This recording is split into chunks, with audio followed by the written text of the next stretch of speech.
최근 과학 유튜브 뉴스들을 통해 만날 수 있는 아주 이상한 소문이 있습니다. 바로 제임스 웹이 기존의 빅뱅 이론을 부정하는 충격적인 발견을 했다는 이야기죠. 심지어 오랫동안 현대우주론의 근간이 되었던 암흑물질과 암흑에너지의 표준 모델까지 부정하는 새로운 증거가 나타났다며 호들갑을 떨기도 합니다. 그런데 정말 그럴까요? 전혀 그렇지 않습니다. 이번 발견은 물론 아주 놀라운 발견이지만 빅뱅 이론은 여전히 건재합니다. 오늘은 최근 많은 오해를 받고 있는 제임스 웹 우주망원경의 새로운 발견의 진짜 의미를 정리해 볼 텐데요. 오늘은 아주 중요한 내용인 만큼 어떤 순서로 이야기할지를 한번 정리해 보겠습니다. 우선 첫 번째, 일단 이번 발견이 대체 무엇인지 이번 네이처 논문의 내용을 한번 간단하게 살펴봅니다. 그리고 두 번째, 정말 지금의 빅뱅과 모순되는지, 만약 모순되지 않는다면 어떻게 이번 발견을 설명할 수 있을지를 한번 살펴보겠습니다. 그리고 마지막 세 번째, 최근의 호들갑 사태를 통해 다시 한번 살펴본 과학 언론, 과학 대중화의 고질적인 문제를 한번 고민해 보겠습니다. 오늘도 조금은 어려울 수 있지만 중요한 이슈인 만큼 차근차근 따라가 보겠습니다. 우주먼젠저 타임즈, 최근 오해를 받고 있는 제임스 웹 우주망원경의 놀라운 발견을 소개합니다. 이번 호들갑 사태의 원인이 된 네이처 논문의 내용을 한번 살펴보겠습니다. 최근 천문학자들은 제임스 웹을 통해서 아주 먼 거리에 떨어진 은하 6개를 새롭게 포착했는데요. 먼 천체의 빛은 우주 팽창과 함께 파장이 길게 늘어납니다. 파장이 늘어난 정도, 이 적색 편의를 측정하면 천체의 빛이 얼마나 오래전에 출발한 것인지를 알 수 있죠. 놀랍게도 이번에 발견된 은하들의 적색 편의는 대략 7에서 9 정도입니다. 이건 이 은하들의 빛이 133억에서 131억 년 전에 날아온 것이란 뜻이죠. 우주의 나이가 138억 년이죠. 따라서 이 은하들은 빅뱅과 함께 우주가 탄생한 직후 겨우 5에서 7억 년밖에 안 된 아주 어린 시기의 은하란 뜻입니다. 특히 이번 발견의 핵심은 이 머나먼 초기 우주 은하들이 예상을 훨씬 뛰어넘어서 밝게 보인다는 건데요. 은하가 밝다는 건 그만큼 많은 수의 별들이 모여있다는 뜻이죠. 관측된 밝기와 스펙트럼으로 추정되는 이 6개 초기 은하들은 놀랍게도 태양 질량의 100억 배를 넘죠. 그중 가장 무거운 것은 심지어 질량이 태양의 1000억 배에 달합니다. 태양 질량의 3000억 배 정도의 질량을 갖고 있는 우리 은하에도 견줄만한 규모이죠. 문제는 이 은하들이 너무나도 어린 우주에 살고 있다는 겁니다.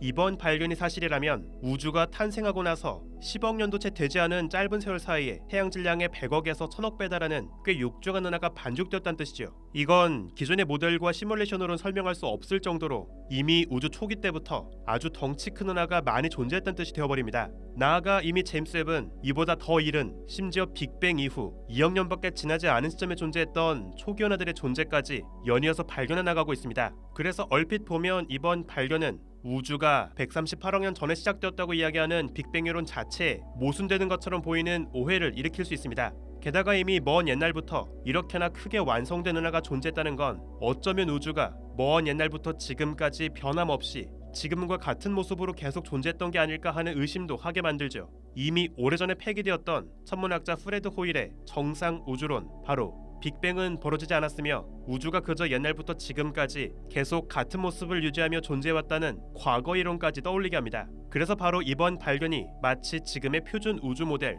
암흑물질과 암흑에너지, 람다를 모두 포함하는 람다 CD의 모델 자체를 부정하는 발견처럼 오해가 되곤 하죠. 하지만 정말 그럴까요? 사실 이번 발견엔 한 가지 중요한 함정이 숨어 있습니다. 은하의 질량을 재는 건 아주 까다롭다는 것이죠. 특히나 이런 먼 거리에 떨어진 흐릿한 얼룩으로 보이는 먼 은하들은 그 질량을 파악하는 것이 참 난감합니다. 그래서 보통은 대충 관측된 은하의 전체 밝기와 빛의 스펙트럼 분포를 통해서 은하 속 별의 개수와 질량을 추정할 뿐이죠. 하나의 은하에선 태양보다 훨씬 가벼운 별부터 무거운 별까지 다양한 질량의 별들이 탄생합니다. 한 은하 속에 가볍고 무거운 별들이 얼마나 많이 살고 있는지 별의 질량에 따른 개수 분포를 비교할 수 있는데요. 이렇게 한 은하 속에서 탄생한 별들의 질량에 따라 히스토그램을 그린 것을 초기 질량 함수 IMF라고 부릅니다. 보통은 태양보다 가벼운 별들로 갈수록 그 개수가 훨씬 많아지죠. 반면 태양보다 더 밝고 무거운 별은 개수가 현저하게 적습니다. 가벼운 별 쪽부터 무거운 별 쪽으로 갈수록 히스토그램은 가파르게 내려가죠. 이 그래프의 기울기가 얼마나 가파르게 떨어지는지는 IMF의 형태를 결정합니다. 즉 초기 질량 함수 IMF는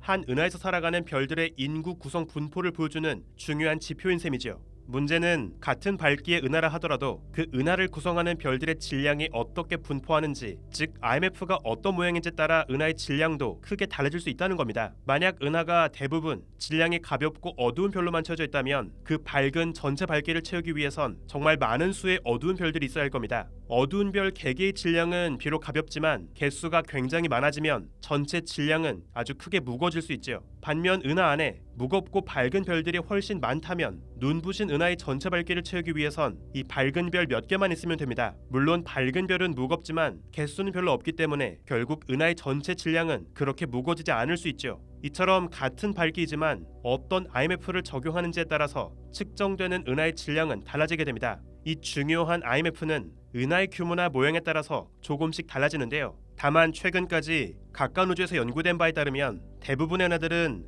비슷한 분포를 보입니다. 하지만 빅뱅 직후의 초기 우주 때에도 머나먼 은하들의 IMF가 지금과 똑같았을 것이라고는 단언할 수 없죠. 빅뱅 직후의 우주에는 기껏해야 수소와 헬륨 정도만 존재했습니다. 오랜 세월 동안 수많은 초신성이 터지면서 무거운 원소가 채워졌죠. 그리고 점차 우주의 화학 조성도 변해왔습니다. 즉 초기 우주와 지금의 우주에선 별을 반죽할 때 사용하는 별 먼지의 재료 구성 자체가 다를 수 있다는 것이죠. 우주 전체를 구성하는 화학 조성이 크게 달랐다면 별이 반죽되는 과정에도 큰 차이가 생길 수 있습니다.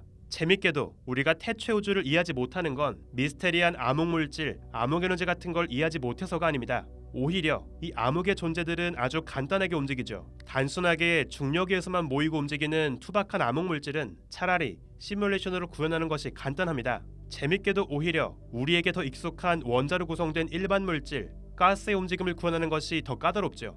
원자로 구성된 가스 덩어리는 너무나 복잡하게 요동칩니다. 성간, 자기장과 열 압력 등 다양한 요소로 난류가 소용돌이치죠. 이런 유체역학적인 요소까지 모두 고려해서 복잡한 시뮬레이션으로 구현하는 건 최근에서야 겨우 시도되고 있는 분야입니다. 그리고 아직 완벽하지도 않죠. 실제로 최근엔 더 개선된 새로운 시뮬레이션을 적용해서 제임스 웹이 초기 우주에서 발견하고 있는 덩치 큰 은하들의 형성 과정을 재현하는 시도가 연이어 이어지고 있습니다. 아직은 제임스 웹이 발견한 정도의 질량까진 모두 완벽하게 채우진 못하고 있지만 기존의 모델에서 만들었던 왜소한 질량보다는 훨씬 덩치 큰 은하까지 구현할 수 있다는 것이 새롭게 확인되고 있죠. 당연히 이 새로운 시뮬레이션 역시 기존의 빅뱅 이론과 람다 시대 모델을 모두 그대로 적용한 틀에서 구현된 결과입니다. 초기 우주의 은하와 요즘의 은하 속에서 별의 탄생과 죽음의 과정이 조금 다를 수 있다는 가능성은 또 다른 제임스 웹의 최근 관측 결과를 통해서도 유추해 볼 수 있는데요. 앞서 2016년 허블 망원경은 제임스 웹이 새로운 기록을 세우기 전까지 당시까지 가장 먼 은하 중 하나였던 은하 GNG11을 발견했습니다. 은하 이름에서 알파벳 G 뒤에 붙은 숫자 11은 적색 편의의 정도를 의미하죠. 당시 허블이 추정했던 이 은하의 적색 편의는 대략 11.09였습니다. 이는 빅뱅 직후 4억년밖에 지나지 않았을 때 존재한 은하란 뜻이죠. 하지만 당시 GNG11이 발견되었을 때까지만 해도 이번에 제임스 웹이 발견한 6개의 은하들만큼 혼란을 일으키진 않았습니다. 그 이유는 GNG11은 우리 은하 질량의 겨우 1%밖에 안 되는 왜소한 질량을 갖고 있기 때문이죠. 이제 막 빚어진 아주 어린 초기 은하에 걸맞는 작고 가벼운 질량이었기 때문에 당시의 GNG11의 첫 발견은 별다른 문제를 일으키지 않았습니다. 그런데 드디어 제임스 웹은 이 허블의 신기록이었던 GNG11을 다시 관측했습니다. 더 선명한 적외선 스펙트럼 관측을 통해서 이 은하가 정말 빅뱅 이후 4억년밖에 안 된 초기 우주 은하가 맞는지를 검증하기 위해서였죠.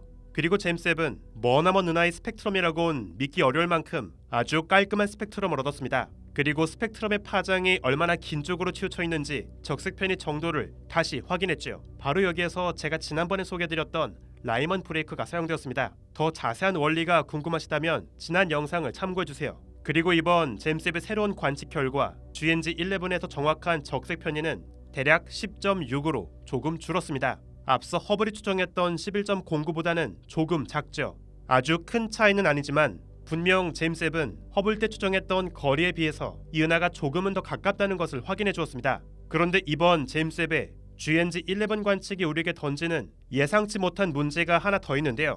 제임스 웹은 아주 놀라운 성능으로 이 머나먼 은하의 세밀한 스펙트럼을 보여줍니다. 마치 가까운 별을 찍은 것처럼 은하 속의 질소, 산소 등 다양한 원소의 스펙트럼을 선명하게 확인할 수 있죠. 그런데 재밌는 건 이 스펙트럼을 잘 보면 G11 은하 속의 질소의 방출선이 산소보다 조금 더 밝습니다. 이것은 이 은하에서 질소가 산소보다 조금 더 많이 풍부하다는 것을 의미하죠. 그런데 이것은 우리가 알고 있던 은하의 진화 메커니즘으로는 쉽게 이해할 수 없는 굉장히 당황스러운 발견입니다. 질소와 산소처럼 무거운 원소들은 진화를 모두 마친 초신성이 폭발할 때 남기는 잔해로 만들어집니다. 그런데 은하에서 가장 먼저 폭발하는 초신성들은 보통 산소를 남기죠. 그리고 나서 한참 뒤에 탄생한 그 다음의 초신성들은 질소를 남기기 시작합니다. 그렇게 조금씩 은하가 나이를 먹어가면서 훨씬 적었던 질소의 함량이 산소의 함량을 뒤따라 증가하는 경향을 보이죠. 그런데 빅뱅 직후 4에서 5억 살밖에 안 된 시점에 존재했던 이 왜소한 은하 GNG11은 오히려 질소의 함량이 산소보다 살짝 더 높은 것처럼 보입니다. 이것은 주변에 가까운 은하들에서 파악했던 별 탄생과 초신성 폭발의 메커니즘으로는 쉽게 이해가 되지 않는 발견이죠. 따라서 이 발견 역시 머나먼 초기 우주 속의 별들의 진화 과정은 우리 주변의 가까운 은하들과는 많이 다를 수 있다는 것을 보여주는 놀라운 증거가 될 수 있습니다. 결론적으로 최근 뉴스에서 한창 이슈가 되었던 머나먼 초기 우주에서 발견된 무거운 은하들의 존재는 무슨 빅뱅 이론과 우주 팽창을 부정한다거나 현대우주론의 표준 모델 람다 CDM을 무너뜨리는 그러한 발견은 절대 아닙니다. 아니 애초에 이 은하가 이런 먼 거리에 있다는 걸 우주 팽창으로 인한 적색 편의로 확인한 겁니다. 그런데 어떻게 이 발견이 우주 팽창을 부정하는 발견이 될 수 있을까요? 이런 식의 왜곡 보도는 오히려 이 놀라운 발견의 가치를 왜곡하고 우리가 나아가야 할 다음 질문의 방향을 잘못된 곳으로 돌리는 아주 나쁜 영향을 끼친다고 생각합니다. 무언가 조금이라도 재밌는 발견이 나오면 우린 이런 헤드라인의 기사를 어렵지 않게 볼 수 있죠. 기존의 과학 법칙이 흔들린다, 빅뱅 이론이 틀렸을지 모른다, 이런 식의 뉴스는 과학의 대중화가 아닌 오히려 과학에 대한 왜곡된 인식을 심어줍니다. 빅뱅 이론과 같은 아주 멋진 현대 과학, 우주론이 매일매일 새롭게 발표되는 증거들에 의해서 계속 치이고 부정당하는 부실한 소설인 것처럼 비춰지게 만들기 때문입니다. 저는 개인적으로 이런 식의 보도 행태를 빅뱅팔이라고 부릅니다. 계속 이런 식의 자극적인 과학 콘텐츠만 소비하게 되면 마치 과학자들은 모두 다 거짓말을 하고 있고 제멋대로 뇌피셜로 소설을 쓰고 있다는 식의 왜곡된 인식을 갖게 되죠. 아인슈타인과 에드윈 허블이 틀렸길 바라고 세상이 모두 뒤집어지길 바라는 과학 아나키스트들의 쾌락을 자극하는 아주 교묘하고 못된 보도 행태입니다. 이건 과학 뉴스라고 할 수 없죠. 과학 포르노입니다. 바람직한 과학 대중화, 과학 언론이라면 지금의 과학 이론이 얼마나 탄탄한 근거와 치열한 검증을 통해 세워진 결과물인지를 설명할 수 있어야 할 겁니다.